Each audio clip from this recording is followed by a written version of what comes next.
Serge Picard nous a rejoint autour de cette table. Bonsoir Serge Picard, vous êtes référent technique national thermique et énergétique chez Cali Consult et représentant de la COPREC, Confédération des organismes de contrôle et de prévention. J'aimerais qu'on s'arrête un instant sur ce fameux protocole du 1er janvier 2020. Précisons tout de suite que ce n'est pas un nouveau protocole, que c'est le renforcement du fameux protocole dont on a parlé de 2015. Exactement. Donc, suite aux travaux du groupe de travail 3CEP, puisque c'était un groupe de travail restreint, enfin spécialisé, je dirais plutôt, sur la problématique 3CEP, et donc a émis des préconisations, des recommandations pour augmenter la sécurité de l'installation et pour aller au-delà de ce qui se faisait déjà en 2015.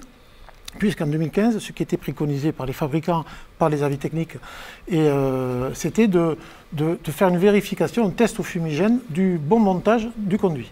Et comme disait M. Hernandez tout à l'heure, ça ne couvrait pas l'ensemble de l'installation. Donc, moi de mon côté, j'ai travaillé pendant 2 ans à l'élaboration du guide thématique EVA-PTC, qui traite, lui, de la problématique d'évacuation des produits de la combustion, mais pour toutes les technologies de chaudière à gaz. Et donc, on a profité de l'expérience de ce groupe de travail qui réunissait l'ensemble de la filière pour intégrer les préconisations dans le guide thématique EVA-PTC et de ce fait rendre le protocole qu'on vient de voir à l'image obligatoire à partir du 1er janvier 2020 pour répondre à l'arrêté du 23 février 2018. Au risque d'être un tout petit peu redondant, on l'a vu, 3 étapes essentielles. Qu'est-ce qu'il faut retenir en quelques instants de ce protocole 2020? Alors il faut retenir, donc l'étape 1 consiste, on a vu, à faire le test fumigène, mais en plus du test fumigène... Ça, on l'a vu dans la toute première vidéo. On l'a vu dans la première vidéo. Donc en plus de ce test fumigène, il faut que l'entreprise s'assure que, obligatoirement, une note de calcul de dimensionnement doit être réalisée par le fabricant du conduit. Voilà, ça c'est prévu dans les avis techniques. Et lorsque l'installateur monte son conduit, il faut qu'il s'assure que ce qu'il vient de réaliser, sa géométrie, le nombre d'étages, les dévoiements éventuels, le nombre de chaudières raccordées, correspond bien à la note de calcul qui lui a été fournie. Ça c'est important.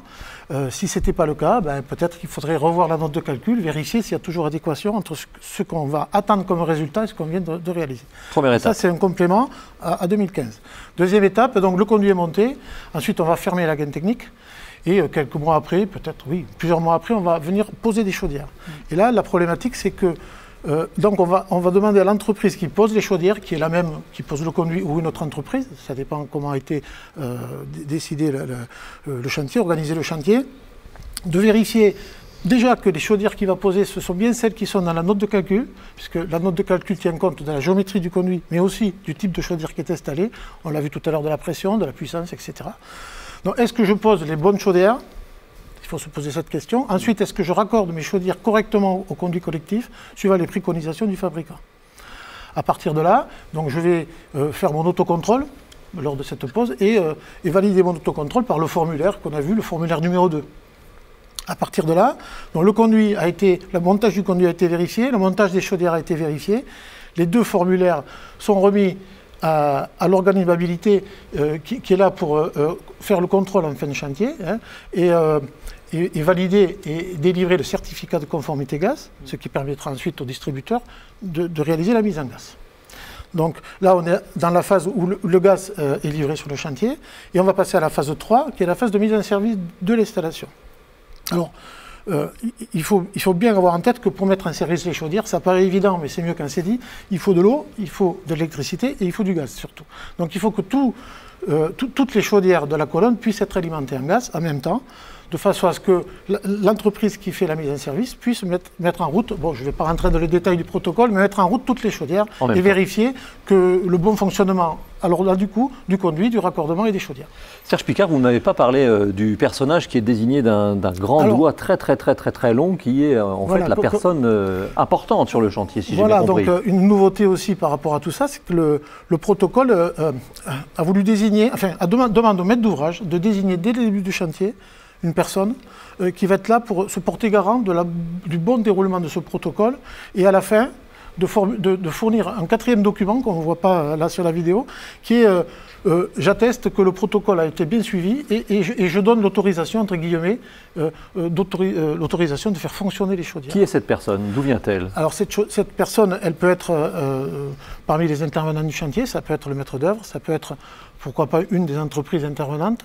Voilà, il n'y a pas de prérequis dans la réglementation pour la désignation de cette personne. Je vous ai entendu, Serge Picard, évoquer à plusieurs reprises le mot d'autocontrôle.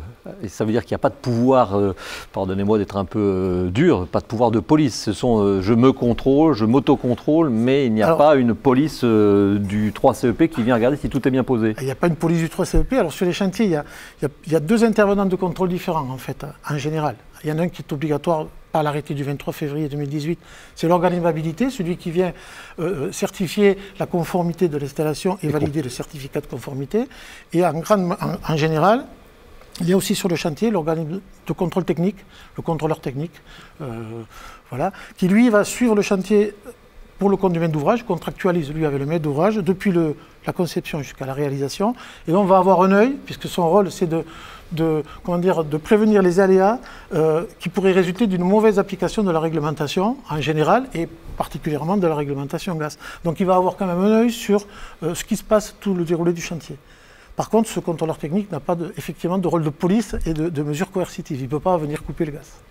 Alain Baudin, quand je vous ai présenté tout à l'heure, je disais que vous travaillez principalement avec des bailleurs sociaux, ce qui est important évidemment, puisque ce sont toujours des chantiers assez importants en termes d'installation. Est-ce qu'avec ce nouveau protocole de janvier 2020, les bailleurs sociaux sont davantage enclins à avoir recours à cette technologie du 3CEP quand la rénovation vient sur la table?